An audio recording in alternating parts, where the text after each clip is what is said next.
Hello मेरे प्यारे बच्चों, good morning, good afternoon and good evening.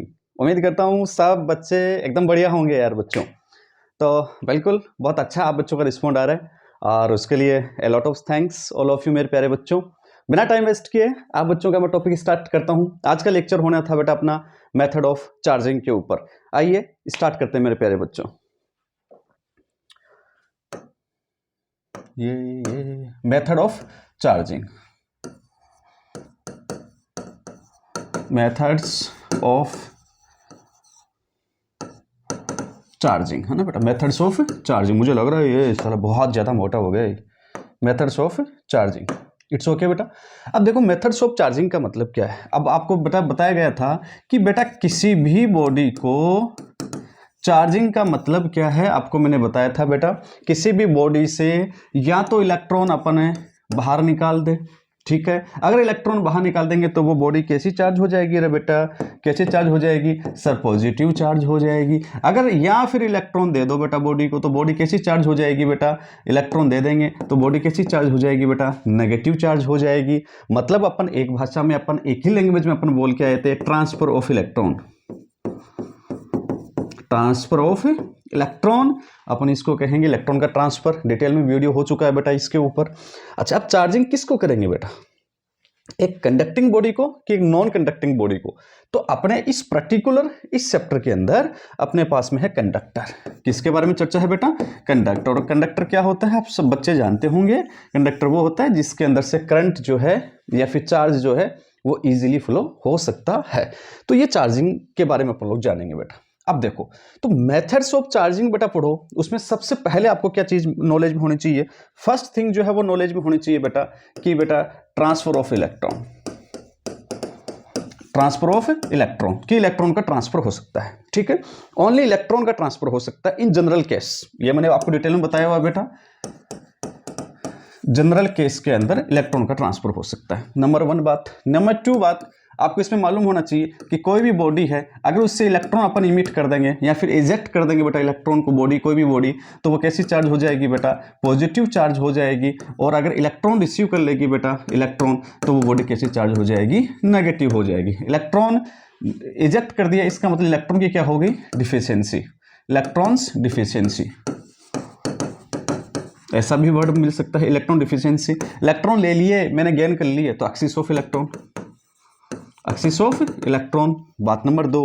बात नंबर तीन क्या नॉलेज में होनी चाहिए, इलेक्ट्रॉन इजेक्ट कराने के लिए या इलेक्ट्रॉन देने के लिए किसी बॉडी को क्या करना पड़ेगा बेटा, अपने को एक्सटर्नल एनर्जी रिक्वायर्ड होगी, एक्सटर्नल एनर्जी रिक्वायर्ड होगी बेटा।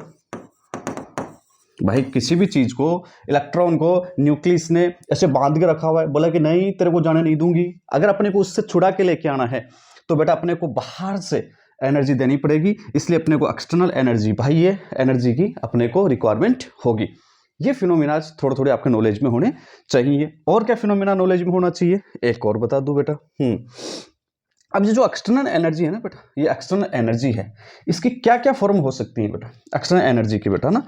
देखो एक्सटर्नल एनर्जी आप किस किस प्रकार से दे सकते हो। जैसे मान लीजिए ये बॉडी है, कोई भी बॉडी है बेटा, न्यूट्रल है, ये बॉडी कैसी है, न्यूट्रल है मान लो बेटा।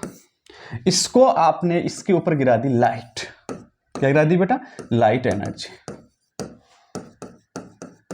लाइट एनर्जी आपने गिरा दी। अगर लाइट गिराएंगे बेटा तो थोड़ा सा पढ़ के आए होंगे ना बेटा आप लोग, अगर जो लाइट एनर्जी गिर रही है वो यदि वर्क फंक्शन के इक्वल है,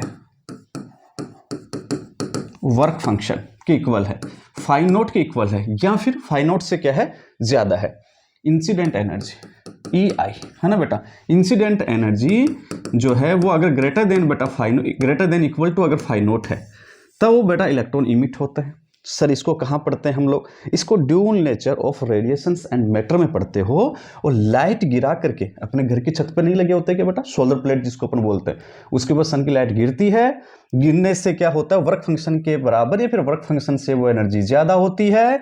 तो यहां से ये इलेक्ट्रॉन जो बैठे थे, जो फ्री इलेक्ट्रॉन यहां बैठे थे, वो एनर्जी को क्या करेंगे बेटा, रिसीव करेंगे, रिसीव करेंगे, पी जाएंगे एनर्जी को। पीने के बाद में सारे शेर बनेंगे तो ये बाहर इमिट हो जाएंगे, इजेक्ट हो जाएंगे।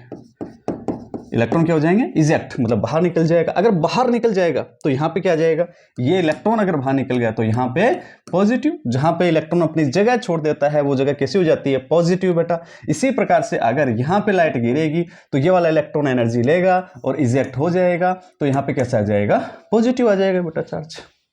आप मेरी बात समझ रहे होंगे। डिटेल में इसको अपन कहाँ पढ़ते हैं, इस फिनोमिना को अपन, इस चैप्टर का पार्ट नहीं है बेटा ये। डिटेल में कहाँ पढ़ते हैं इसको अपन पढ़ते हैं फोटो इलेक्ट्रिक इफेक्ट में। कहाँ बेटा, फोटो इलेक्ट्रिक इफेक्ट में।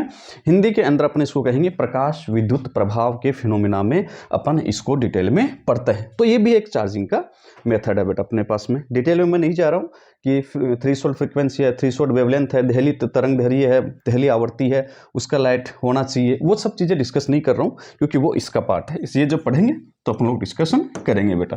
तो एक एक्सटर्नल एनर्जी देने का मेथड ये हो गया। और अपन कैसे दे सकते हैं बेटा, देखो अपने पास में कोई भी अपने पास में मेटल है, कोई भी मेटल है अपने पास में, इसको अपन क्या देंगे बेटा, नीचे से ये बर्नर से क्या देंगे बेटा, इसको हीट देंगे बेटा, अपन ऐसे हीट देंगे तो भी बेटा इलेक्ट्रॉन इजेक्ट कर जाएंगे। इलेक्ट्रॉन क्या कर जाएंगे, इजेक्ट कर जाएंगे। पर्टिकुलर एक एनर्जी पे इलेक्ट्रॉन इजेक्ट कर जाएंगे। अगर इलेक्ट्रॉन इजेक्ट कर जाएंगे तो बेटा जहां से इलेक्ट्रॉन निकल के जाएगा वो जगह है पॉजिटिव, पॉजिटिव, पॉजिटिव हो जाएगी। ये भी पॉजिटिव चार्ज, ये भी निकालने का एक मेथड है। इसको अपन बोलते हैं thermal ejection.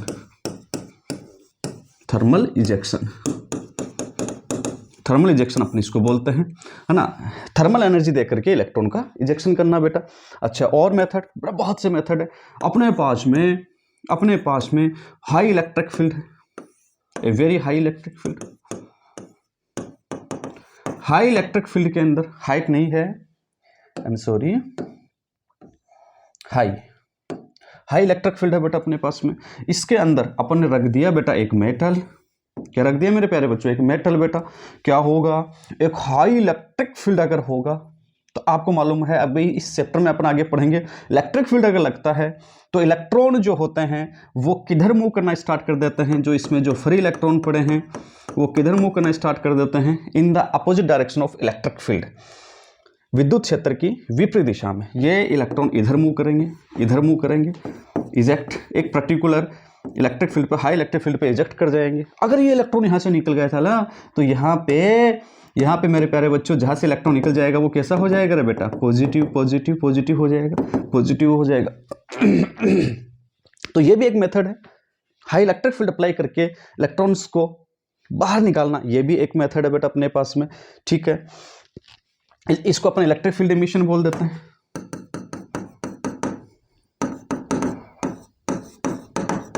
Electric field ejection बोल दो, इमिशन बोल दो, EMISSION,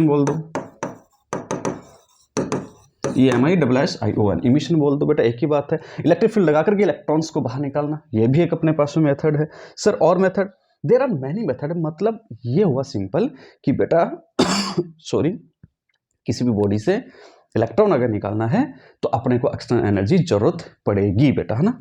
क्यों पड़ेगी, क्योंकि न्यूक्लियस ने उसको पकड़ के बैठा हुआ है। तो किसी चीज को, अगर इस पेन को आपको मुझसे छुटाना है तो आपको इसको निकालने के लिए एनर्जी देनी पड़ेगी बेटा। वो किसी भी फॉर्म में हो सकती है मेरे प्यारे बच्चों। अच्छा, और क्या मालूम होना चाहिए, देखो बेटा पॉइंट नंबर, ये पॉइंट एक्सटर्नल एनर्जी रिक्वायर्ड, मैं थोड़ा आपको बताया कि बेटा किस प्रकार से एनर्जी अपने को रिक्वायर्ड होती है मेरे प्यारे बच्चों। तीसरी चौथी जो चीज है, नंबर फोर्थ, ये हमेशा बेटा आप लोग माइंड में रखना। मैंने कल भी, लास्ट टाइम भी बताया था प्रॉपर्टीज ऑफ चार्ज में, क्यू नेट जो होगा वो ऑलवेज क्या रहेगा बेटा, कंजर्व्ड रहेगा। क्यू नेट हमेशा क्या रहेगा बेटा, कंजर्व रहेगा। मैंने पहले भी कहा था, आंख बंद करके चार्ज कंजर्वेशन अप्लाई कर देना कहीं पर भी, ये हमेशा वैलिड होगा। ये इतनी चीजें। और नंबर फिफ्थ, अगर इलेक्ट्रॉन निकालना है, इलेक्ट्रॉन अगर निकलता है किसी भी बॉडी से तो मिनिमम एनर्जी कितनी चाहिए बेटा अपने को, minimum energy required, minimum energy required कितनी होगी बेटा अपने को, मिनिमम एनर्जी जो भी रिक्वायर्ड होगी उसका नाम होगा बेटा वर्क फंक्शन। क्या होगा बेटा, वर्क फंक्शन होगा। मतलब ये जो बॉडी आपको सामने दिखाई दे रही है बेटा, इसमें से अगर इलेक्ट्रॉन निकालना है, ये इलेक्ट्रॉन है, इसको अगर निकालना है तो क्या इसको एनर्जी देनी पड़ेगी। कितनी एनर्जी दें, हर एनर्जी पे इलेक्ट्रॉन निकल जाएगा? नो, ये अपन फोटो इलेक्ट्रिक इफेक्ट में समझेंगे इसको डिटेल में।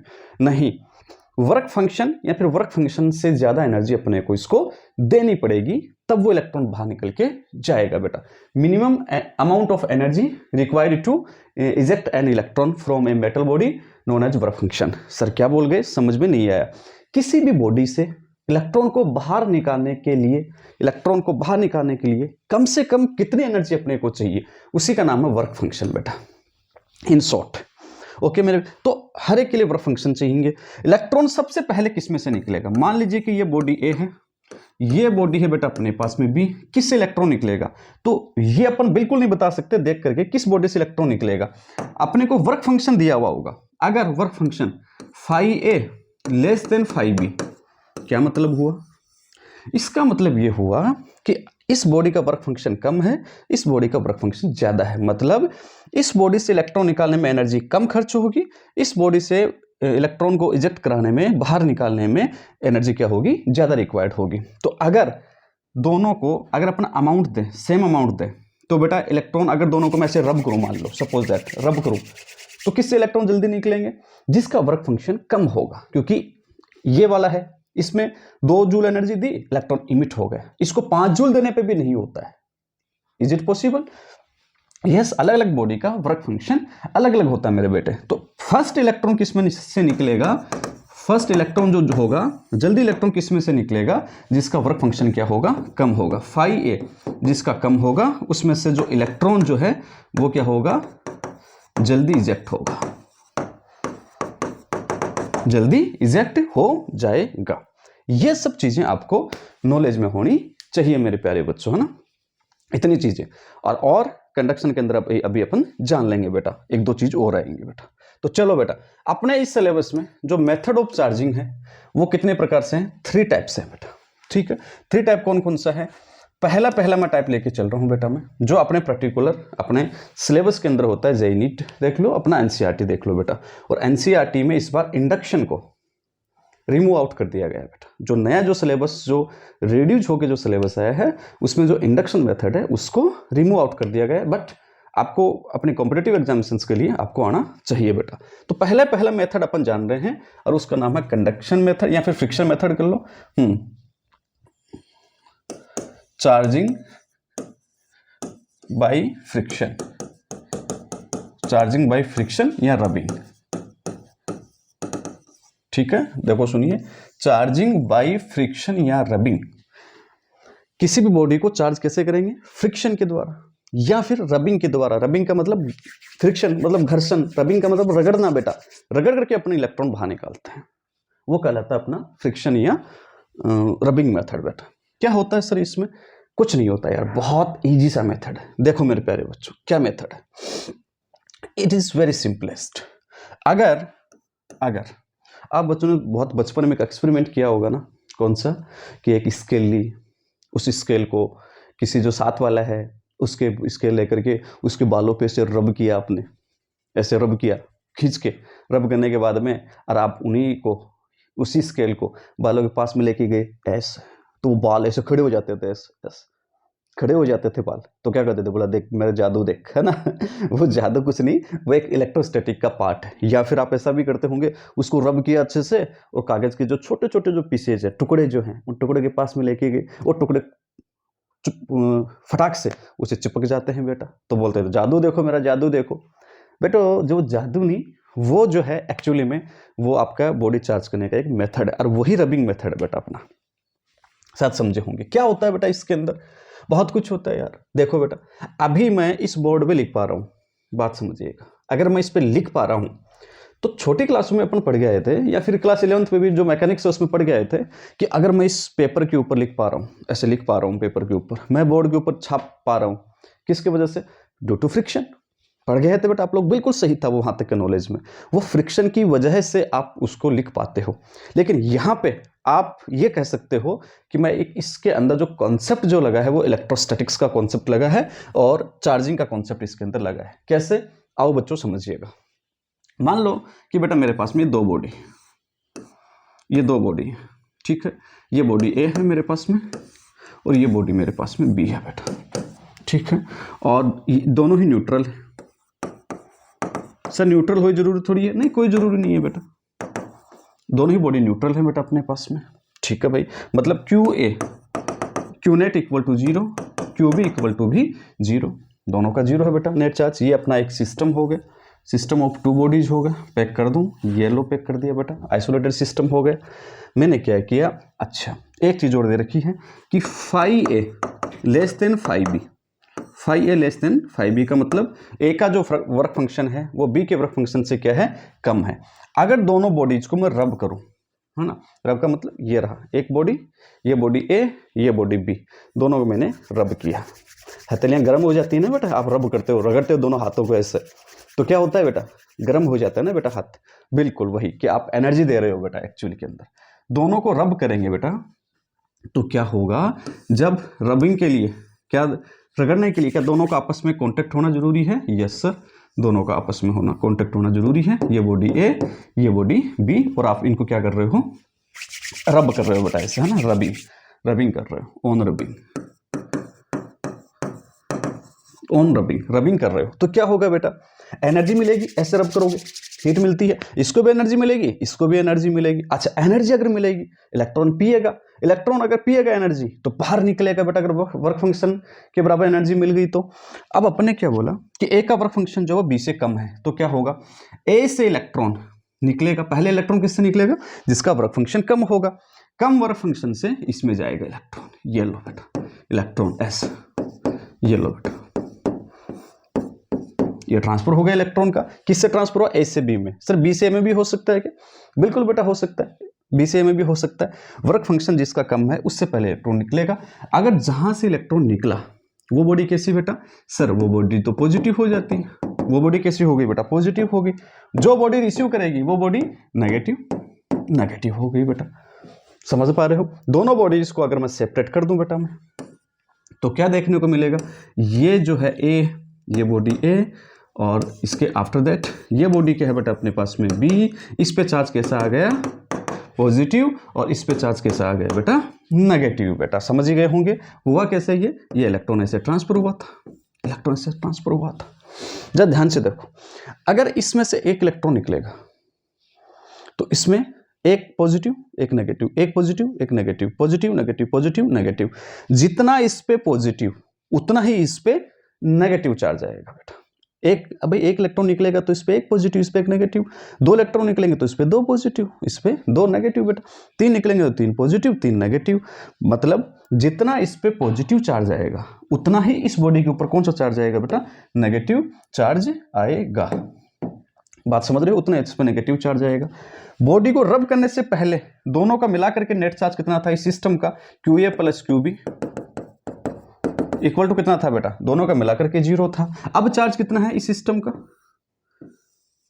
इस सिस्टम का अब चार्ज बताइए बेटा कितना। सर इस पे तो 3 पॉजिटिव है, 3e है, प्लस का 3e है, इस पे कितना है माइनस का 3e है। बताओ सिस्टम का नेट चार्ज कितना है, प्लस का 3e माइनस का 3e। नेट चार्ज अब भी कितना है मेरे बेटे, क्यू नेट अब भी कितना है 0। क्यों 0 है, क्योंकि चार्ज कंजर्वेशन ऑलवेज अप्लीकेबल होता है, इसलिए क्यू नेट कितना है बेटा 0 है। आई थिंक समझ गए होंगे बेटा।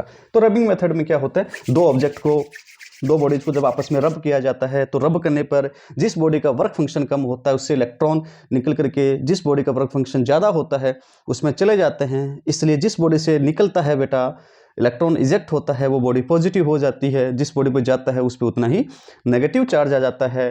जो नेट चार्ज है जितना पहले था उतना ही बाद में होगा, नेट चार्ज पे कोई इफेक्ट नहीं पड़ेगा, चार्ज कंजर्वेशन लो बेटा।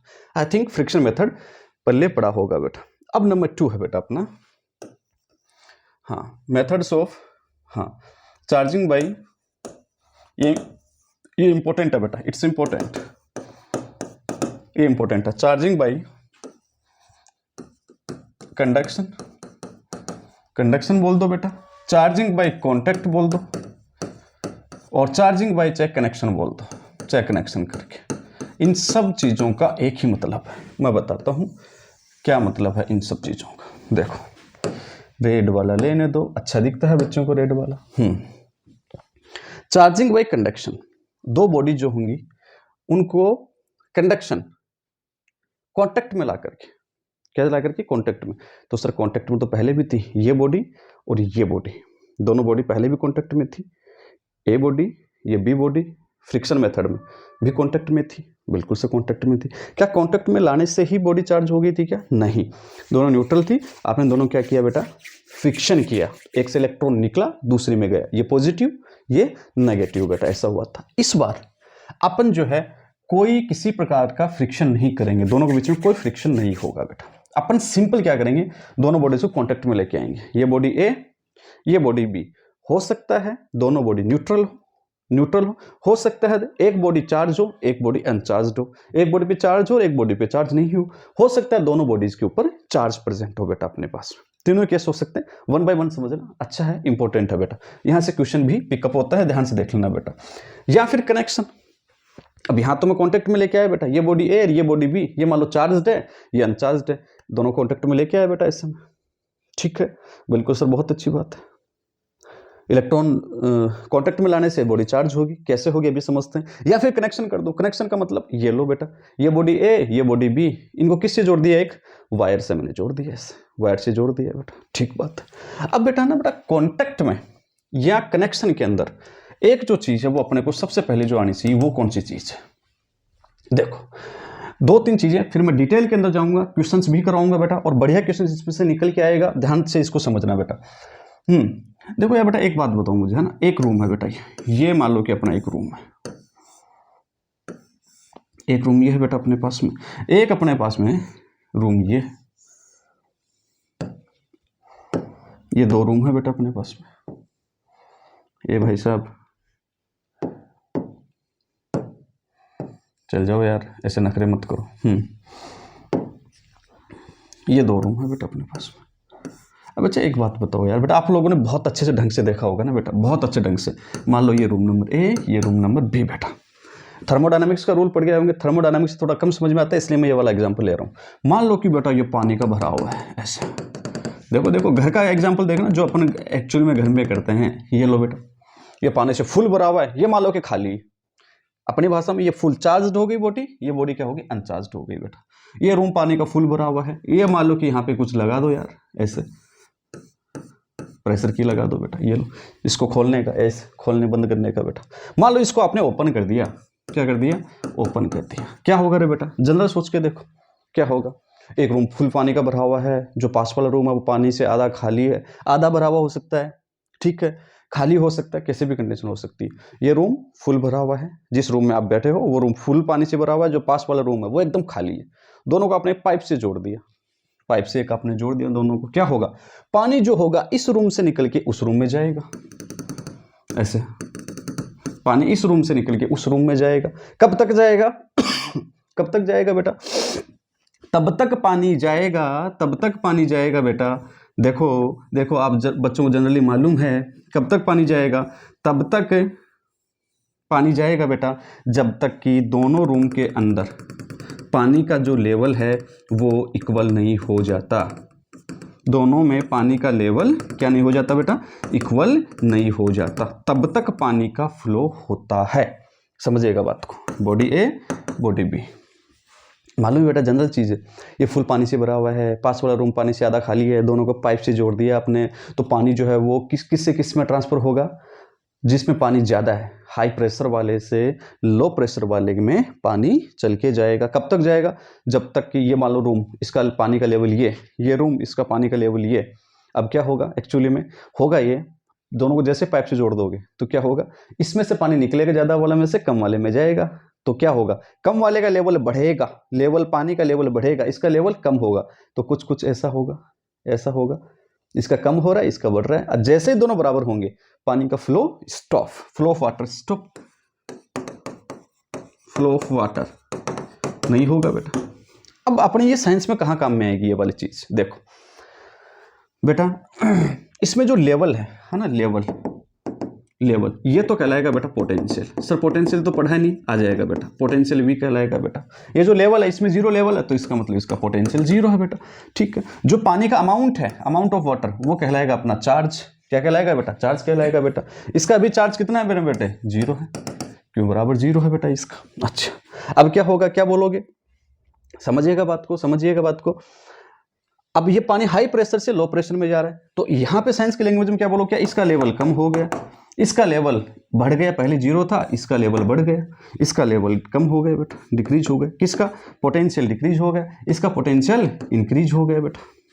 इसका पानी की अमाउंट जो है क्यू, इसका भी क्यू क्या हो गया बेटा, कम हो गया, कम हो गया, इसका क्यू क्या हो गया, इंक्रीज हो गया बेटा।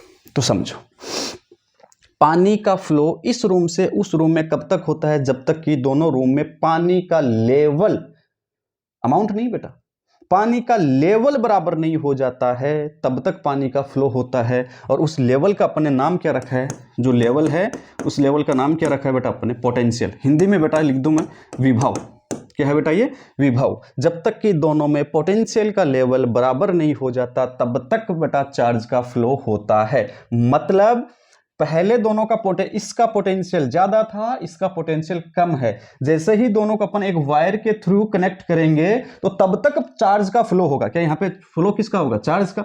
तब तक चार्ज का फ्लो होगा जब तक कि दोनों का पोटेंशियल सेम नहीं हो जाता। तो बेटा क्या लिखूंगा बेटा मैं, VA इक्वल टू VB। जब दोनों का पोटेंशियल सेम हो जाएगा, इक्वल हो जाएगा, कॉमन पोटेंशियल अपन इसको बोलते हैं, कॉमन पोटेंशियल। जब तक दोनों का पोटेंशियल इक्वल नहीं हो जाता तब तक चार्ज का फ्लो होगा। ये कहां काम में आएगी, आएगी बेटा, बहुत अच्छे से काम में आएगी बेटा ये चीज। तो पहली चीज कंडक्शन मेथड में क्लियर हो जानी चाहिए बेटा। ये वैसे तो पोटेंशियल का कॉन्सेप्ट है, मैं यहां इसलिए बता रहा हूं ताकि थोड़ा डिटेल में आपको समझ में आए। आई होप चीज समझ में आ रही होगी बेटा कि चार्ज का फ्लो तब तक होगा बेटा, एक बॉडी से दूसरी बॉडी में चार्ज का फ्लो तब तक होगा जब तक कि दोनों बॉडीज का पोटेंशियल का जो लेवल है या फिर पोटेंशियल जो है वो समान नहीं हो जाता, इक्वल नहीं हो जाता, बराबर नहीं हो जाता, तब तक पानी बहता रहेगा मेरे प्यारे बच्चों। अच्छा अब इसमें बात दूसरी सुन, क्या बात है दूसरी। देखो अब बेटा पानी जा रहा है, इसमें फ्लो हो रहा है, इसमें पोटेंशियल सेम भी हो गया, सब कुछ हो गया। अब ये कंडक्टर भी हो सकता है या इंसुलेटर। तो बेटा आप बच्चों को एक चीज मालूम होनी चाहिए, एक अपने पास में कंडक्टर और एक अपने पास में इंसुलेटर, दोनों में फर्क क्या है। इसको अपन बोलेंगे चालक, इसको बोलेंगे अपन कुचालक। ये क्या होता है, कंडक्टर के अंदर क्यों जो है कैन फ्लो, बह सकता है, चल सकता है, दौड़ सकता है, भाग सकता है इसके अंदर। और इसमें जो चार्ज है वो कांट मूव, इसमें चार्ज नहीं चल सकता। मतलब बेटा कंडक्टर की प्रॉपर्टी ये होती है, डिटेल में पढ़ेंगे अपन करंट इलेक्ट्रिसिटी के अंदर इसको, कि कंडक्टर जो होता है उसमें चार्ज फ्लो हो सकता है, बह सकता है, भाग सकता है, दौड़ सकता है। इंसुलेटर के अंदर चार्ज दौड़ नहीं सकता। मतलब इंसुलेटिंग अगर कोई बॉडी है उसको चार्ज जहां कहीं भी देंगे, जहां कहीं भी अपन चार्ज देंगे तो जहां अपन चार्ज को देंगे वो वहीं का वहीं पड़ा रहेगा, वो दौड़ के नहीं जाएगा। अच्छा सुनो सुनो सुनो सुनो सुनो, इंसुलेटर के अंदर जहां चार्ज देंगे, यहां पे मैंने चार्ज पटका है सर, तो इन पे बीच में रिपल्सन नहीं हो रहा है क्या, हो रहा है बेटा रिपल्सन, बिल्कुल रिपल्सन है, प्रतिकर्षण लग रहा है बेटा, रिपल्सन हो रहा है। इस एक के ऊपर किसी भी एक को पकड़ दो, इस एक के ऊपर ये बाकी सब जो है ऐसे फोर्स लगा रहे हैं, बिल्कुल सबके सब अपना फोर्स लगा रहे हैं, ये वाला भी लगा रहा है, ये वाला भी लगा रहा है, ये वाला भी, सबके सब अपना फोर्स अप्लाई कर रहे हैं। ऐसा ही इस चार्ज के ऊपर भी बाकी सब मिलकर के अपना फोर्स लगा रहे हैं। तो सर ये चलते क्यों नहीं है। इंसुलेटर की प्रॉपर्टी ये होती है कि उसके अंदर से चाहे कितने रिपल्सन फोर्स लगे, जो अपने चार्ज है वो मूव नहीं करता है, करंट फ्लो नहीं होता। आप इसको ऐसे पढ़ते हो, आई फ्लो नहीं होता है बेटा, इसमें चार्ज मूव कर सकता है, मतलब आई फ्लो होता है। कंडक्टर में क्या होगा बेटा, कंडक्टर में होगा ये कि आपने चार्ज इसको छोड़ा है, मान लीजिए इसके वॉल्यूम में। अब हो सकता है कि पॉजिटिव हो सकता है नेगेटिव हो, डजंट मैटर। पॉजिटिव चार्ज छोड़ा है, क्या होगा बेटा, इसके ऊपर भी सब के सब मिलकर के रिपल्सन लगाएंगे बेटा, ये सब के सब अपना रिपल्सन फोर्स लगाएंगे, ये सब अपना रिपल्सन फोर्स लगाएंगे इसके ऊपर मिलकर के। ऐसे ही इसको अपन म्यूचुअल फोर्स बोलेंगे। म्यूचुअल फोर्स का मतलब दो या दो से ज्यादा फोर्स है बेटा, बिटवीन हो जाता टू होते तो म्यूचुअल का मतलब एक के ऊपर बाकी सब मिलकर के फोर्स लगाएंगे। ऐसी कहानी हर के साथ में होगी, इसके साथ में वही कहानी होगी, इसमें भी सब मिलकर के क्या लगाएंगे बेटा, फोर्स लगाएंगे, सब मिलकर के अपना क्या लगाएंगे बेटा, फोर्स लगाएंगे। तो कंडक्टर की प्रॉपर्टी क्या होती है, वह सब चार्ज इसमें भाग सकता है, इसमें चार्ज भाग सकता है। तो भाग के कहां तक जाएगा बेटा, वो जहां तक उसको कंडक्टर मिलेगा वहां तक भाग के जाएगा, जहां तक उसको कंडक्टर मिलेगा वहां तक भाग के जाएगा। तो इसकी कंडीशन क्या होगी, इसको चार्ज करने के बाद भी कंडीशन क्या रहेगी, जहां पे आपने चार्ज पटका है वहीं का वहीं रहेगा बेटा। इसमें क्या होगा, जो चार्ज है वो चल के कहां चला जाएगा बेटा, due to repulsive force, repulsion force, प्रतिकर्षण बल की वजह से वो चार्ज जो है, देखो बेटा, देखो चल के चलेंगे, मूव कर सकता है, मूव कर सकता है, मूव कर सकता है, मूव कर सकता है, मूव कर सकता है, मूव कर सकता है, और कहां चले जाएंगे बेटा, इसकी एटलीस्ट कहां चले जाएंगे, सरफेस पे चले जाएंगे बेटा। कहां चले जाएंगे बेटा, सरफेस पे चार्ज चला जाएगा। सर सरफेस को छोड़ के नहीं जा सकता क्या, जा सकता है बेटा, सरफेस को छोड़ के भी जा सकता है। ये कंडक्टर, तो सर चार्ज यहाँ बैठ गया, इसकी सरफेस पे बैठ गया। अगर इसकी चार्ज इसकी सरफेस पे बैठ गया तो सर सरफेस पे क्यों बेटा, इसको छोड़ के नहीं जा सकता है क्या।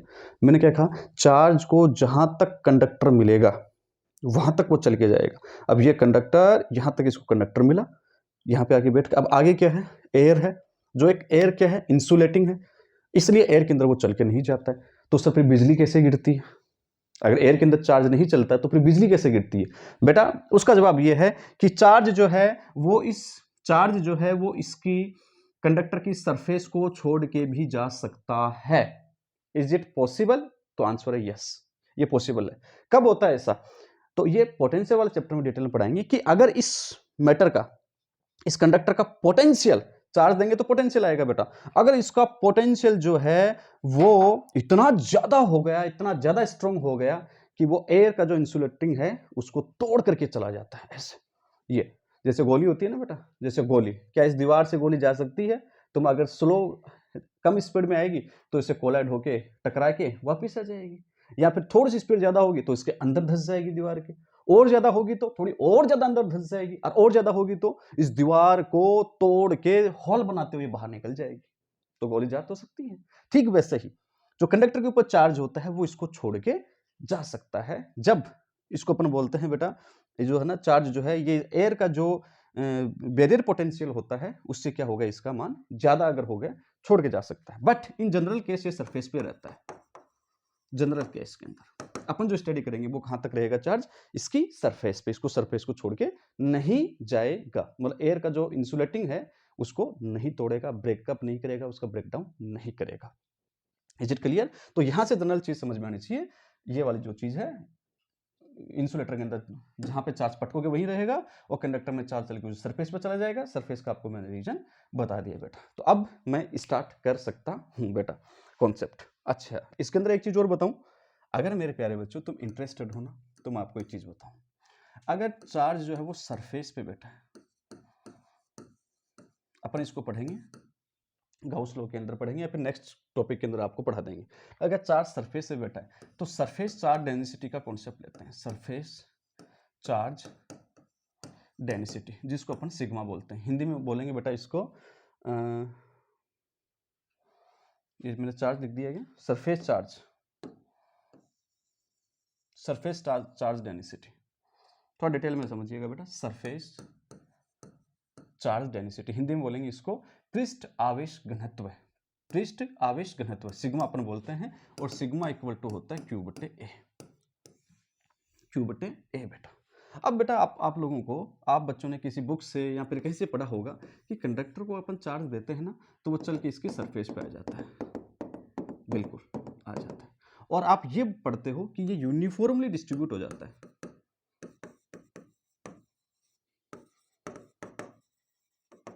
यूनिफॉर्मली डिस्ट्रीब्यूट हो जाता है। यूनिफॉर्मली डिस्ट्रीब्यूटेड का मतलब क्या हुआ, एक समान रूप से इस पे बिखर जाता है, एक जैसे रूप में इस पे बिखर जाता है, कहीं पे ज्यादा कहीं पे कम नहीं होता है, उसको अपन बोलते हैं यूनिफॉर्मली। सबके साथ में समान व्यवहार, उसको बोलते हैं यूनिफॉर्म या एक समान। तो ये पढ़ते हो कि भाई चार्ज जो होता है वो यूनिफॉर्मली डिस्ट्रीब्यूट हो जाता है कंडक्टर के ऊपर, एक समान रूप से वितरित हो जाता है, कहीं पे ज्यादा नहीं कहीं पे कम नहीं, बराबर बराबर बांटता है। क्या हमेशा ऐसा होता है, तो आंसर है नो। चार्ज का जो डिस्ट्रीब्यूशन है वो कुछ ऐसे होता है बेटा, देखो मैं आपको एक एग्जांपल के साथ में इसको बताता हूं। ये लो, मान लो ये है अपने पास में एक बॉडी है बेटा, एक बॉडी मैंने ली, अगर मैं इसको, बॉडी है कंडक्टिंग बॉडी, ऑब्वियस सी बात है, कंडक्टर की अपनी स्टडी करना, कंडक्टिंग बॉडी है बेटा ये अपने पास में, इसको मैंने चार्ज दिया, तो वो चार्ज कहाँ आएगा बेटा, सरफेस पे आएगा चल के। अब सरफेस पे कहाँ ज़्यादा कहाँ कम, तो बेटा देखो सिग्मा इक्वल टू क्या होता है बेटा, क्यू बटे ए क्या है, एरिया, सरफेस एरिया बेटा उसका। ठीक है बेटा। जो चार्ज का जो डिस्ट्रीब्यूशन होता है, डिस्ट्रीब्यूशन ऑफ चार्ज, सर ये चीजें क्यों बता रहे हो बेटा, बहुत अच्छी चीजें हैं, पढ़िएगा यार, नॉलेज में क्या दिक्कत है। डिस्ट्रीब्यूशन ऑफ जो चार्ज होता है सिग्मा, है ना, उसका डिस्ट्रीब्यूशन होता है 1/r के अकॉर्डिंग। अब सर ये r क्या बोला होगी, r है बेटा रेडियस ऑफ कर्वेचर, मतलब सिग्मा जो होगा एंटी प्रोपोर्शनेट होगा 1/r के बेटा। r का मतलब इसमें शायद तुम लोग समझ ही रहे होंगे बेटा, इसी को अगर मैं आगे बढ़ा दूं तो Q बटे ए क्या हो गया बेटा अपने पास में πr²। अगर कहीं भी बॉडी कंडक्टिंग है, अगर स्पेयर ले रहे हो आप लोग, स्पेयर ले रहे हो तो इससे एग्जांपल समझ में आ जाएगा बेटा। r है ना बेटा आपके पास में, r क्या है, radius of curvature, radius of curvature, radius of curvature को हिंदी में बोलते हैं वक्रता त्रिज्या। जहां पे r का मान कम होगा, जिस पॉइंट के ऊपर चार्ज दे रहे हो, जिस जगह पे तुम चार्ज छोड़ रहे हो, पॉइंट नहीं सॉरी माफी चाहूँ, जिस जगह पे तुम चार्ज छोड़ रहे हो, अगर उस जगह की रेडियस ऑफ कर्वेचर कम है तो वहां पे सिग्मा का मान क्या होगा, ज्यादा। सिग्मा ज्यादा होने का मतलब वहां पे चार्ज क्या रहेगा बेटा, ज्यादा रहेगा बेटा। ठीक है, जहां पे r की वैल्यू ज्यादा है, रेडियस ऑफ कर्वेचर मतलब गोल अगर बड़ा है आपका, तो वहां पे सिग्मा की वैल्यू क्या आएगी, कम आएगी। ये डिस्ट्रीब्यूशन ऑफ चार्ज है। अब सर इस एग्जाम्पल में कहाँ पे चीज सेट बैठती है, तो आओ ये इस जगह को देखो बेटा, अगर मैं इस जगह को देखूं, इतनी जगह को मैं अगर देखूं बेटा ध्यान से, तो इसकी रेडियस ऑफ कर्वेचर यहाँ पे एक स्क्वायर बना, ये आएगी बेटा r1। और अगर मैं इस जगह पे देखूं, इस जगह को मैं कलर चेंज करता हूँ, please try to understand me. इस जगह को अगर मैं देखूं तो इसकी रेडियस ऑफ कर्वेचर कुछ बड़ी आएगी बेटा इससे, r2। तो चार्ज कहाँ ज्यादा बैठेगा, r जितना कम होगा सिग्मा उतना ज्यादा। ये r1 कम है तो यहाँ पे चार्ज ज्यादा है ऐसा, और यहाँ पे r थोड़ा कुछ इस प्रकार से चार्ज बैठेगा बेटा, बात समझिएगा। यहाँ पे चार्ज, अब मेरे बच्चों को समझ में आ रहा हो, यहाँ पे चार्ज, तो यहाँ पे इसको अगर अपन देखेंगे, इसको ये अपने पास में r3 रेडियस। अब इसके कंपेयर में देखो, इसके कंपेयर में ये क्या है, कुछ ज्यादा है तो इस पे चार्ज कम रहेगा, इसके कंपेयर में रेडियस कम है इसका, r रेडियस ऑफ कर्वेचर कम है इसका, तो इस पे चार्ज इसके कंपेयर में थोड़ा सा क्या रहेगा, ज्यादा रहेगा। ये बेटा अपने पास में r का कॉन्सेप्ट है। बाकी जगह पे आप एक जैसा सा बैठा दीजिएगा, ये लो जी। इस प्रकार से जो किसी भी कंडक्टिंग बॉडी को अगर अपन चार्ज देते हैं तो वो कुछ इस प्रकार से उसके सरफेस पे क्या होता है, डिस्ट्रीब्यूट होता है बेटा। अब आप बच्चों का क्वेश्चन ये आएगा कि सर फिर हम जो स्पेयर जो पढ़ते हैं, जब इसको चार्ज देते हैं तो हम तो ऐसा यूनिफॉर्म चार्ज देते हैं, ऐसा यूनिफॉर्म हम लोग इसको चार्ज देते हैं, ऐसा क्यों सर? इसका कारण ये है कि आप ये इसका सेंटर ऑफ कर्वेचर रहा बेटा। अगर आप लोग कहीं से भी इसको ये बनाओगे, कहीं से भी अगर आप लोग देखोगे तो आप सबको मालूम है बेटा, ये रेडियस r होती है, स्पेयर अगर है ये रेडियस r होती है। कहीं से भी तुम रेडियस ऑफ कर्वेचर इसकी निकालोगे, वो सेम ही आएगी बेटा। रेडियस ऑफ कर्वेचर क्या आएगी, सेम आएगी, इक्वल आएगी। ये रेडियस ऑफ कर्वेचर हर एक पॉइंट से क्या आएगी बेटा, इसकी रेडियस ऑफ कर्वेचर क्या आएगी, सेम आएगी। तुम कहीं से भी उठा के देखोगे तो इसलिए चार्ज जो होता है एक स्फीयर के ऊपर यूनिफॉर्मली डिस्ट्रीब्यूट होता है, इसलिए इस केस में यूनिफॉर्मली डिस्ट्रीब्यूट होता है, ये इसका रीजन होता है बेटा। आई थिंक ये वाली कहानी आपको जरूर समझ में आई होगी बेटा। It's okay fine. नेक्स्ट, तो अब मैं आपको बताता हूँ क्या होता है बेटा, कहानी का माजरा क्या है। क्यों बच्चे लोगों को समझ में बैठ रहा है कुछ? ये आपके 12th क्लास का है, आप अभी 11th में हो। हाँ, आपने इसका बेसिक पढ़ा ही नहीं अभी तक, है ना? हाँ बिल्कुल। नाउ कंडक्शन मेथड के अंदर अब देखिएगा, अब हो सकता है कि अपन चार्ज करें, अब कहाँ से कहाँ जाएगा बेटा, जरा इसको देखो, इसको देखिएगा, इस एग्जांपल को जो अपने पीछे वाला था। वाटर का फ्लो कहाँ से कहाँ होता है, हायर प्रेशर से लोअर प्रेशर, या फिर अपन चार्ज के रेफरेंस में क्या होता है, इसका लेवल ज्यादा इसका लेवल कम, हायर पोटेंशियल से लोअर पोटेंशियल की ओर होता है ना। चार्ज का फ्लो कहाँ से कहाँ होगा, पॉजिटिव चार्ज की बात कर रहा हूँ बेटा मैं, पॉजिटिव चार्ज जो होगा वो किधर से किधर फ्लो होगा, हायर पोटेंशियल से लोअर पोटेंशियल की ओर फ्लो होगा बेटा। कब तक होगा? जब तक कि दोनों बॉडीज का जो पोटेंशियल है वो इक्वल नहीं हो जाता। और डिटेल के अंदर पोटेंशियल के चैप्टर में आएगा भाई बेटा ना, किसमें? पोटेंशियल विभव के चैप्टर में आएगा, वहां इसको अपन डिटेल में जानेंगे बेटा। तो कहानी अब शुरू करता हूं। मान लो कि ये एक बॉडी है बेटा अपने पास में ए, एक बॉडी है अपने पास में ये बी। ये बॉडी है, ये चार्ज है, ये बॉडी चार्ज है, ये बॉडी है जो न्यूट्रल है। दूसरी लैंग्वेज में इसका पोटेंशियल क्या है बेटा? जीरो। पोटेंशियल क्या है बेटा? इसका कम। और इसका पोटेंशियल क्या है बेटा? ज्यादा। जीरो नहीं है। अगर मैं दोनों को एक कंडक्टिंग वायर से कनेक्ट कर दूं या टच कर दूं, कैसे भी कर लो, सभी एग्जांपल समझेंगे। अगर खुला है तो चार्ज का कोई फ्लो नहीं होगा बेटा। जैसे ही अपन लोग स्विच को ऑन करेंगे, स्विच ऑन करेंगे तो क्या होगा बेटा? पॉजिटिव चार्ज का फ्लो होगा। कहां से कहां? हायर पोटेंशियल से लोअर पोटेंशियल। तो चार्ज फ्लो होगा इधर से इधर बेटा, पॉजिटिव चार्ज इधर से इधर फ्लो होगा बेटा। तो इस बॉडी के ऊपर भी क्या आ जाएगा बेटा? चार्ज आ जाएगा। चार्ज आने के बाद में कहानी क्या होगी? ये ए ये बी बॉडी, इसका चार्ज क्या होगा बेटा? इसका पोटेंशियल क्या हो जाएगा? जैसे ही आप कनेक्ट करो, इसका पोटेंशियल कम और इसका पोटेंशियल बढ़ेगा। कब तक चार्ज का फ्लो होता रहेगा? तब तक फ्लो होता रहेगा, ठीक है। ये वी ए ये वी बी, जब तक कि वी ए इक्वल टू क्या नहीं हो जाता बेटा? V B. दोनों बॉडीज का पोटेंशियल क्या नहीं हो जाता? सेम नहीं हो जाता, तब तक चार्ज का फ्लो होता रहेगा। अब क्वेश्चन ये है बेटा अपने पास में कि यहां से यहां कितना चार्ज फ्लो होगा? इस बॉडी से इस बॉडी पे चार्ज जाएगा तो इस बॉडी पे चार्ज कितना बचेगा? कितना चार्ज तो कम होगा, कितना चार्ज इसके ऊपर बचेगा? इस बॉडी के ऊपर कितना चार्ज आ जाएगा बेटा? इस बॉडी का कितना पोटेंशियल हो जाएगा? इस बॉडी का कितना पोटेंशियल हो जाएगा बेटा? ये सब चीज अपने को जाननी है। तो इसके लिए अपने क्वेश्चन के साथ में इसकी शुरुआत करते हैं। देखो, अच्छा कॉन्टेक्ट में भी कर सकते हो बेटा इस क्वेश्चन को। कॉन्टेक्ट में कैसे? ये लो बेटा एग्जाम्पल नंबर 2, ये जो बॉडी है अपने पास में ए, ये चार्ज थी, ठीक है भाई। इस बॉडी के अपन कांटेक्ट में लिए, ये बॉडी बी बेटा। क्या होगा अगर दोनों का आपस में फिजिकल कांटेक्ट है? There is a physical contact, दोनों का आपस में फिजिकल कांटेक्ट है तो चार्ज हायर पोटेंशियल वाली से लोअर पोटेंशियल वाली पे जाएगा तो चार्ज इस पे भी चला जाएगा, इसका चार्ज कुछ कम हो जाएगा बेटा। तो चाहे आप वायर के थ्रू, एक वायर कंडक्टिंग वायर है बेटा, ये एक वायर के थ्रू कनेक्ट करो दोनों बॉडीज को, या फिर दोनों बॉडीज को आपस में टच करो बेटा, चार्ज का फ्लो होगा बेटा। अब एक बेटर एग्जाम्पल इसमें लेते हैं एग्जाम्पल, और यहां से समझना भाई बेटा क्वेश्चन, ये बढ़िया क्वेश्चन यहां से बनना स्टार्ट होगा। यहां पे अपने पास में एक स्फीयर ए बॉडी, ये बॉडी अपने पास में बी बॉडी, ठीक है भाई। मान लो इसको छोटा बनाना पड़ेगा मुझे, अदरवाइज तो बच्चे लोग बोल दोगे कि सर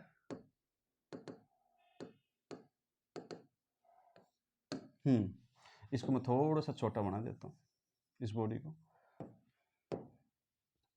ये बॉडी, ये अपने पास में स्पेयर जो है कंडक्टिंग स्पेयर बी है बेटा, दोनों को अपन आपस में ऐसे कनेक्ट करेंगे बेटा।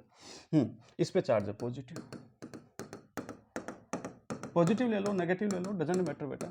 और मान लो कि इस पे चार्ज की जो वैल्यू है वो है क्यू ए इक्वल टू आपके पास में है मान लीजिएगा 15 कूलम, 15 कूलम अपने पास में चार्ज है, और इस पे चार्ज है क्यू बी कितना है मेरे बेटे? 0 है। चार्ज कंजर्वेशन हमेशा अप्लीकेबल होगा। बताइए इस पूरे सिस्टम का अगर पैक कर दूं इसको मैं, तो सिस्टम का चार्ज कितना हो गया? तो आप बोलोगे Q system equal to Q A plus Q B, है ना बेटा। Q A plus Q B कितना हो गया? 15 प्लस 0 कितना हो गया? 15 कूलम। मतलब सिस्टम का जो चार्ज है वो कनेक्ट करने से पहले कितना? 15 कूलम। और अगर अपन कनेक्ट कर देंगे चार्ज का रीडिस्ट्रीब्यूशन होगा। रीडिस्ट्रीब्यूशन का मतलब इस पे कम इस पे ज्यादा, चार्ज का रीडिस्ट्रीब्यूशन जब होगा तब भी टोटल चार्ज जो है वो कितना रहेगा बेटा? सिस्टम का 15 कूलम ही रहना चाहिए। अब अपन इनको किया आपस में कनेक्ट, ये लीजिए बेटा कनेक्ट। तो चार्ज इसका पोटेंशियल क्या है बेटा? ज्यादा, ये पोटेंशियल ज्यादा, इसका पोटेंशियल कितना है बेटा? अभी 0, मतलब पोटेंशियल क्या है इसके कंपेयर में इसका कम है। तो पॉजिटिव चार्ज इस बॉडी से जाएगा, इस बॉडी की इधर से इधर चार्ज का फ्लो होगा, पॉजिटिव चार्ज फ्लो होगा बेटा। कब तक होगा? जब तक कि दोनों का पोटेंशियल इक्वल नहीं हो जाता। इसकी रेडियस जो है वो अपने दे रखी है 2r, इसकी रेडियस जो वो दे रखी है अपने को r। तो बेटा क्वेश्चन समझिएगा बेटा आप लोगों, इस पे जो चार्ज है वो कितना आ जाएगा, इस पे चार्ज कितना बचेगा, और इस पे चार्ज कितना बचेगा, कितना आ जाएगा, ये अपना क्वेश्चन है बेटा। तो सुनो, यहां पे जो चार्ज है इसको अपन बोल देते हैं बेटा, मैं बोल दूं बेटा इस पे Q1, और इस पे चार्ज ये बोल दूं बेटा मैं Q2। डिस्ट्रीब्यूशन से पहले, कनेक्ट करने से पहले का चार्ज। कनेक्ट करने के बाद में, आफ्टर रीडिस्ट्रीब्यूशन, रीडिस्ट्रीब्यूट होने के बाद में, मतलब इधर से इधर चार्ज के ट्रांसफर होने के बाद में, इस बॉडी पे चार्ज मान लिया अपने Q1 डैश और इस बॉडी पे अपन मान लिया Q2 डैश। तो अपने को Q1 डैश और Q2 डैश की अपने को वैल्यू चाहिए। कितना चार्ज इस पे आएगा, कितना चार्ज इस पे आएगा बेटा, ये अपने को वैल्यू चाहिए। कैसे करेंगे, बहुत सिंपल है। बताओ बेटा कॉन्सेप्ट क्या था, कॉन्सेप्ट कौन सा लगाना है, बिल्कुल सीधा सीधा कॉन्सेप्ट याद रखो। बोलो कौन सा कॉन्सेप्ट लगाना है मेरे प्यारे बच्चों। कॉन्सेप्ट बड़ा क्लियर है सर, तब तक चार्ज का फ्लो होता है जब तक कि दोनों का पोटेंशियल इक्वल नहीं हो जाता। मतलब VA इक्वल टू VB। अब पोटेंशियल का थोड़ा सा इस नेक्स्ट चैप्टर में आएगा। पोटेंशियल जो होगा स्पर के कारण कितना होता है, KQ upon R1 equal to KQ upon R2। Sir R1 R2 कहाँ से ले लिए, पहले की रेडियस कितनी है, पहले का अपने R1 मान लिया, दूसरे का R2 मान लिया, ये इससे कैंसिल आउट हो गया। क्या पोटेंशियल कब होता है, चार्ज का रीडिस्ट्रीब्यूशन होने के बाद में। तो ये क्या हो गया Q1 डैश, ये क्या हो गया Q2 डैश हो गया बेटा अपने पास में। तो कितना आ गया Q1 डैश बटे R1 equal to Q2 dash बटे कितना आ गया R2 आ गया। बहुत अच्छे। तो बोलो बेटा Q1 डैश बटे Q2 डैश, Q1 डैश बटे Q2 dash equal to R1 बटे R2। बोलो बेटा R1 क्या थी बेटा अपने पास में रेडियस, पहले की रेडियस कितनी थी 2R थी बेटा। तो 2R बटे दूसरे कितनी थी R, ये दोनों एक दूसरे को क्या कर गए, कैंसिल आउट कर गए। अगर कैंसिल आउट कर गए तो अपने पास में फाइनली आया Q1 डैश बटे Q2 डैश इक्वल टू 2/1 के रेशियो में ये रहेंगे। इसका मतलब ये नहीं कि इस पे 2 है इस पे 1 है, 2:1 के अंदर ये चार्ज जो है डिवाइड होगा बेटा। तो अपने को क्या चाहिए भाई साहब, अपने को चाहिए Q1 डैश और Q2 डैश की वैल्यू। तो देखो बेटा कैसे निकालेंगे अपन लोग, बिल्कुल सीधा याद रखो। Q1 dash equal to total charge कितना था Q सिस्टम इक्वल टू कितना था बेटा 15 कूलम। अब ये जनरल मैथ तो आपको बेटा आनी चाहिए बेटा। Q1 डैश कैसे निकालेंगे, किस रेशियो में है ये 2 और 1 कितने हो गए बेटा 3, 2/3 इंटू Q सिस्टम। शायद यही आप लोग छोटी क्लासों में पढ़ के आते होंगे। टोटल कितना है बेटा 15, किस रेशियो में डिवाइड करना है 2:1 में डिवाइड करना है। तो उसका मेथड क्या होगा Q1 dash equal to 2 upon total कितना होगा 2 और 1 3 into Q system equal to हो गया बेटा अपने पास में 2/3 इंटू Q सिस्टम कितना है बेटा 15, तो 3 5 कितना आ गया 10 कूलम चार्ज। तो इस बॉडी पे कितना आ गया 10 कूलम चार्ज आ गया। Q2 डैश निकालो बेटा। Q2 डैश कैसे निकलेगा, Q2 डैश कितना है 1, कितना है बेटा 1 अपॉन टोटल कितना है Q2 डैश 1 अपॉन टोटल कितना है बेटा 3/3 इंटू Q सिस्टम का चार्ज। तो Q2 dash equal to 1/3 into 15, ये कितना हो गया बेटा अपने पास में 5। तो ये हो गया अपने पास में 5 कूलम चार्ज हो गया। देखो पहले कितना चार्ज था बेटा, कनेक्ट करने से पहले 15 कूलम, कनेक्ट करने के बाद भी चार्ज कितना होना चाहिए 15 कूलम होना चाहिए। तो ये देखो बेटा ये कितना है 10 कूलम, तो उसमें ऑब्वियस सी बात है ऑटोमेटिक ही चार्ज कितना आना चाहिए बेटा अपने पास में 5 कूलम आना चाहिए। ये आपका एक क्वेश्चन था, आई थिंक समझ में बैठा होगा। अब थोड़ा अपन क्वेश्चन को सीधा करने की भी कोशिश करते हैं। ये रेडियस 2R, ये रेडियस R, दोनों को अपन ने ऐसे कनेक्ट कर दिया बेटा, ठीक है। तो ये पूछ रहा है इस पे चार्ज मान लीजिएगा, इस पे चार्ज अपने पास में 21 कूलम, इस पे चार्ज 0, ठीक है। लगाओ बेटा अपने पास में क्या है बेटा VA इक्वल टू VB, नहीं अपन सीधा करेंगे Q1 डैश बट्टे ये क्या है बेटा इसका charge Q2 dash equal to, बोलो बेटा इसकी रेडियस R1, इसकी radius R2, Q1 dash R1 R2। R1 की वैल्यू कितनी है 2R, R2 की वैल्यू कितनी है R, R से R क्या हो गया कैंसिल, कितना आ गया 2/1। तो ये आ गया अपने पास में Q1 डैश बट्टे Q2 dash equal to 2:1। I think समझ में आया होगा बेटा।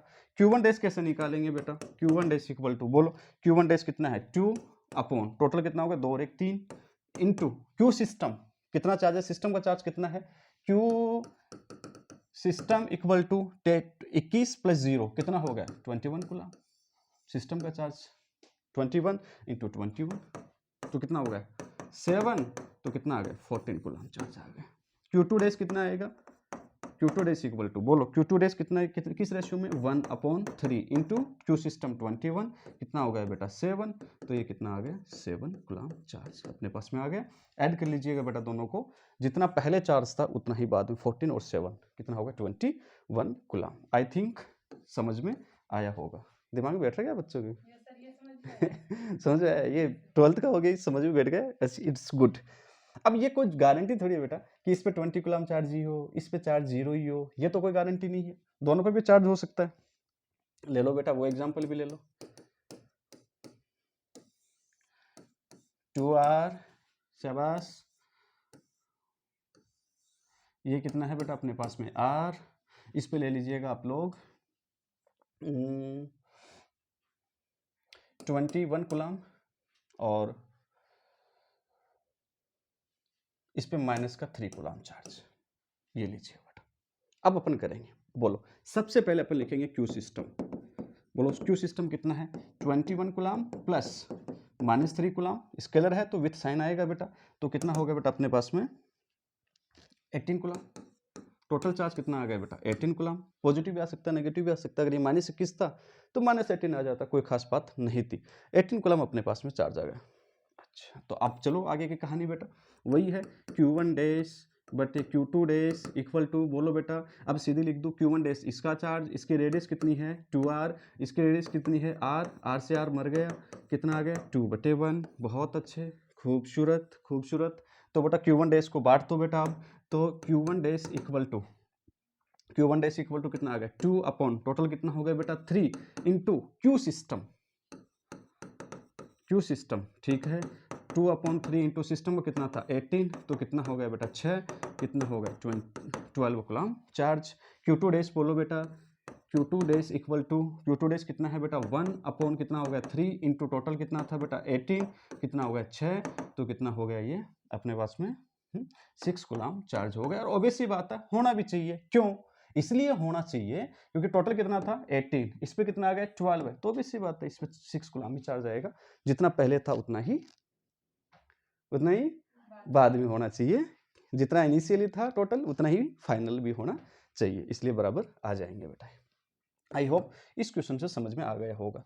अब अपने को ये भी पूछ सकता है बेटा ना, देखो कि इस बॉडी से इस बॉडी में कितना चार्ज फ्लो हुआ, the amount of flow of charge, इससे इसमें चार्ज तो गया, कितना चार्ज गया, तो देखो बेटा उसको कैसे निकालेंगे, पहले इस पे कितना था 21, कनेक्ट करने के बाद में चार्ज कितना आ गया इसके ऊपर 12 कूलम, पहले कितना था बेटा इस पे 21 कूलम था, इसके पास में 21 कूलम था चार्ज।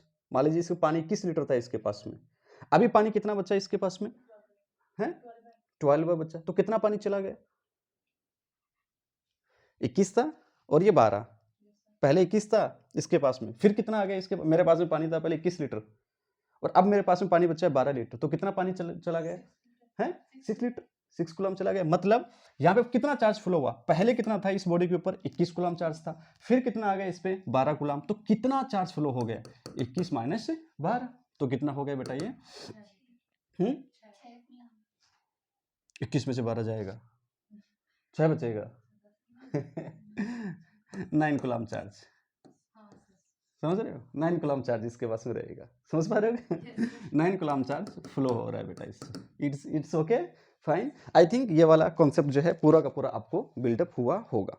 अब एक चीज देखो बेटा ध्यान से, इस क्वेश्चन को मैं और भी आपको थोड़ा शॉर्ट बताने की कोशिश करता हूँ, ठीक है। पहले वाले की रेडियस कितनी है बेटा अपने पास में R1, सेकंड वाले की रेडियस कितनी है बेटा अपने पास में R2, और अपन ने इसको कनेक्ट कर रखा है बेटा ऐसे इस पे जा रहा है, मान लो कि इसका पोटेंशियल ज्यादा है, इसका पोटेंशियल क्या है कम, तो बोलो बेटा देखो शॉर्ट देखिएगा Q1 डैश बटे Q2 dash equal to Q1 dash बटे Q2 डैश इक्वल टू, बोलो क्या था R1 बटे R2, R1 बटे R2 था बेटा अपने पास में।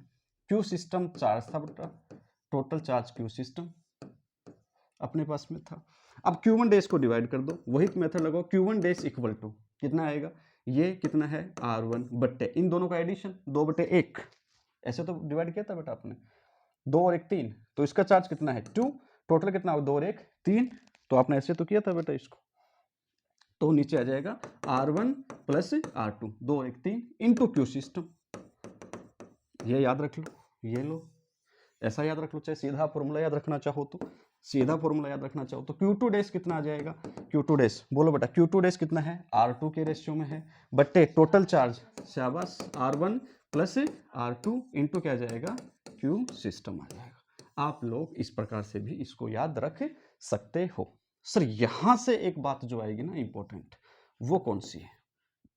अब इन बॉडीज को ना बेटा आप एक चाहे वायर के थ्रू कनेक्ट कर दो, चाहे इन दोनों बॉडीज को आपस में ऐसे कॉन्टेक्ट कर दो, एक ही बात है, कॉन्टेक्ट होना चाहिए, चाहे वो वायर के थ्रू हो चाहे ऐसे दोनों का फिजिकल कॉन्टेक्ट हो बेटा। अब जरा ध्यान से देख बेटा, अगर किसी बच्चे ने पूछ लिया कि इसकी और इसकी रेडियस बराबर है, क्या है रेडियस बराबर है, इक्वल रेडियस है, if R1 equal to R2, मान लिया कि वो R है, रेडियस अगर बराबर है, तो ये वाला फॉर्मूला क्या बन जाएगा, ये वाला फॉर्मूला, ये वाला फॉर्मूला क्या बनेगा अपना, देखो Q1 डैश इक्वल टू क्या था, R1 बट्टे R1 plus R2 into Q system.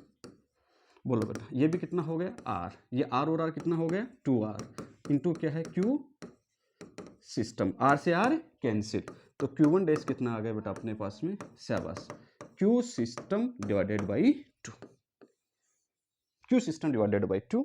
ऐसे ही इसके अंदर भी कितना आ जाएगा R, ये 2R, R से R cancel into Q system, तो R2 भी कितना आ जाएगा बेटा अपने पास में, Q2 डैश भी कितना आ जाएगा, Q2 डैश भी कितना आ जाएगा, Q सिस्टम डिवाइडेड बाई 2। मतलब क्या हुआ, इसको अपन बोलते हैं अगर दोनों की रेडियस बराबर है, दोनों एक ही मटेरियल के बने हुए हैं, दोनों की रेडियस अगर दोनों की बराबर है, तो अपन उसको कहेंगे आइडेंटिकल कंडक्टर या बॉडीज।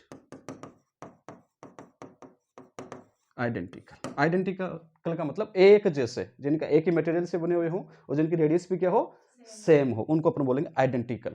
तो आइडेंटिकल अगर बॉडीज होंगी, एक जैसी अगर बॉडीज होंगी, तो चार्ज आधा आधा बट जाता है। सर एग्जांपल बताओ, एग्जांपल ये है कि ये बॉडी ए और ये बॉडी क्या अपने पास में बी, इस पे चार्ज था 20 कूलम, इस पे चार्ज था मान लो 10 कूलम, दोनों की रेडियस बराबर है, ये भी आर है ये भी आर, चाहे वायर से कनेक्ट कर दो चाहे वैसे कनेक्ट कर दो, तो बताइए इस बॉडी पे चार्ज कितना आ जाएगा अगर दोनों को मैं अलग अलग कर दूं। फिर इस बॉडी पे चार्ज, दोनों से रेडियस बराबर हैं, दोनों सेमी मटेरियल के हैं, तो चार्ज आधा आधा हो जाएगा।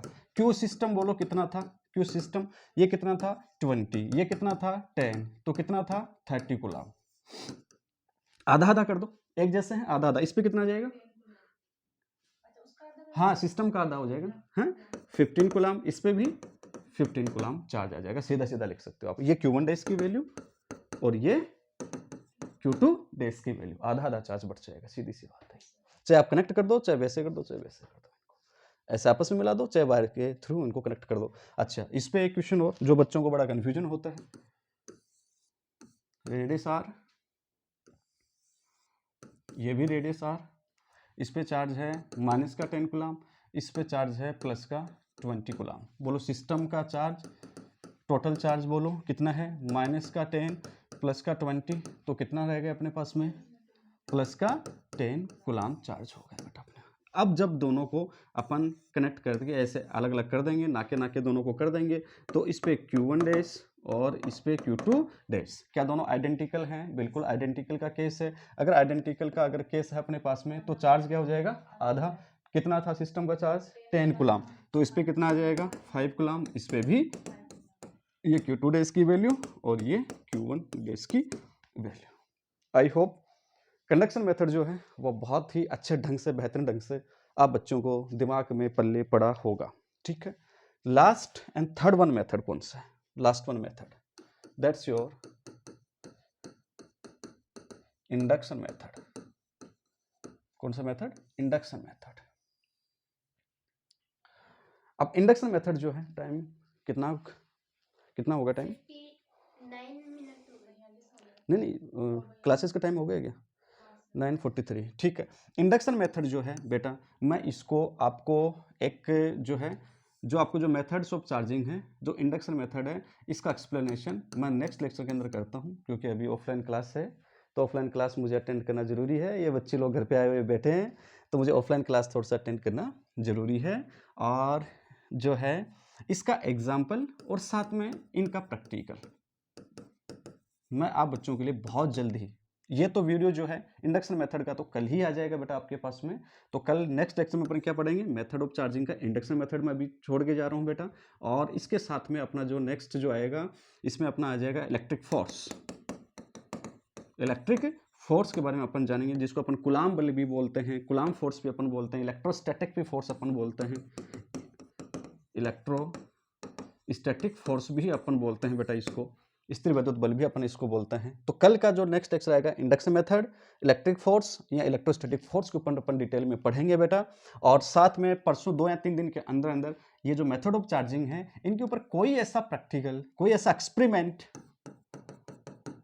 जो मतलब अपन अपन रियल लाइफ में उसको विजुअल करते हैं, ऐसा कुछ एक्सपेरिमेंट मैं आप बच्चों के सामने एक छोटा सा एक्सपेरिमेंट अवश्य रूप से लेके आऊंगा बेटा आप बच्चों के सामने में। तब तक आप बच्चे वेट करते रहिएगा, इसी प्रकार से आप बच्चे प्यार देते रहिएगा। तब तक के लिए आप सब बच्चों को थैंक यू सो मच, बहुत बहुत धन्यवाद।